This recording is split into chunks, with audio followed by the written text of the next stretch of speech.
విశాఖలో సృష్టి fertility research centre బాగోతం మరోసారి పెద్ద దుమారమే రేపుతోంది. గతంలో కొన్ని అక్రమాలకు పాల్పడి సీజైన కేంద్రాన్ని బోర్డు లేకుండా దర్జాగా నడుపుతున్నా సరే అధికారులు కనిపెట్టలేకపోవడం గమనార్హం. టాస్క్ ఫోర్స్ దాడులతో జిల్లా వైద్య ఆరోగ్య శాఖ వైఫల్యం మరోసారి సర్వత్రా విమర్శలకు తావిచ్చినట్టయింది.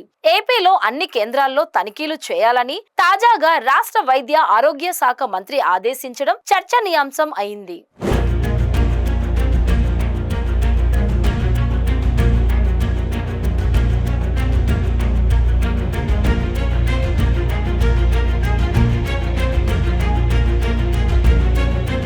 కేజీహెచ్ విక్టోరియా ఆస్పత్రుల్లో సహజంగా జన్మించిన పిల్లలు ఎంతో భద్రత మధ్య సేఫ్ జోన్లో ఉన్నారనే చెప్పాలి.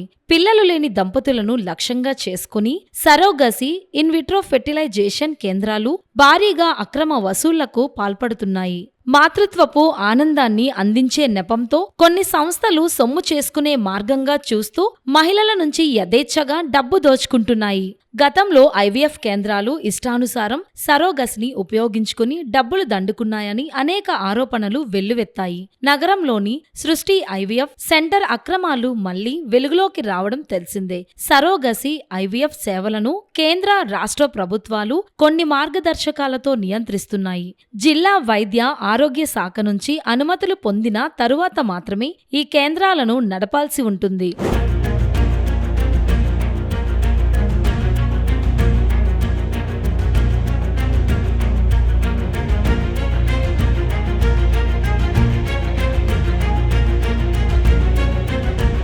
జిల్లాలో 41 ఐవీఎఫ్, 9 సరోగసి కేంద్రాలు కలిపి మొత్తం 50 కేంద్రాలు ఉన్నాయని జిల్లా వైద్య ఆరోగ్య శాఖ అధికారి డాక్టర్ జగదీశ్వరరావు తెలిపారు. సహజ పద్ధతిలో గర్భధారణ కానివారికి, ఇంకా పురుషులలో వీర్య కణాల నాణ్యత తక్కువగా ఉన్నప్పుడు వైద్యులు ఐవీఎఫ్ విధానం సూచిస్తారు. సరోగసి ఐవీఎఫ్ కేంద్రాల్లో ఏఆర్టీ బ్యాంక్ L1, L2 విభాగాలు ఉంటాయి. వీటి కోసం 50,000 నుంచి 2 లక్షలు చెల్లించాల్సి ఉంటుంది. దరఖాస్తుతో పాటు సదుపాయాలు, వైద్యుల వివరాలను జిల్లా వైద్య ఆరోగ్య శాఖ అధికారికి సమర్పించాలి. జిల్లా కలెక్టర్ అధ్యక్షతన సరోగసి ఐవీఎఫ్ పర్యవేక్షణ కోసం కమిటీలు ఏర్పాటు చేశారు.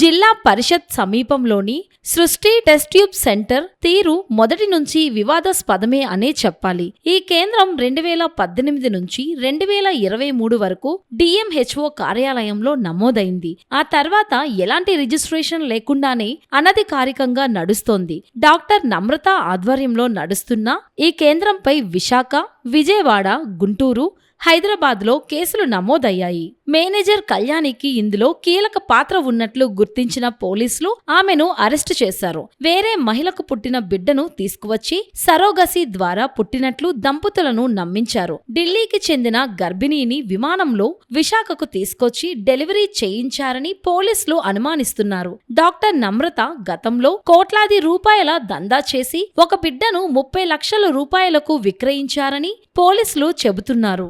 సృష్టిది 2018లోనే ఇచ్చున్నామండి. 2023తోనే అది ల్యాప్స్ అయిపోయింది. కాబట్టి మనకి ఎటువంటిది పర్మిషన్ లేకుండా వాళ్ళు అనఫిషియల్గా ఏవో చేస్తున్నట్టున్నారు. మనం ఇచ్చిన బిల్డింగ్ కూడా ఆ బిల్డింగ్ కాదు, వేరే బిల్డింగ్లో వాళ్ళు ఈ ప్రొసీజర్స్ చేస్తున్నట్టు డౌట్ అంతే. ఏఎన్ఎం ఆశాలు ఇవి తనిఖీ చేయరండి. ఇది వాళ్ళకి సంబంధం ఉండదు.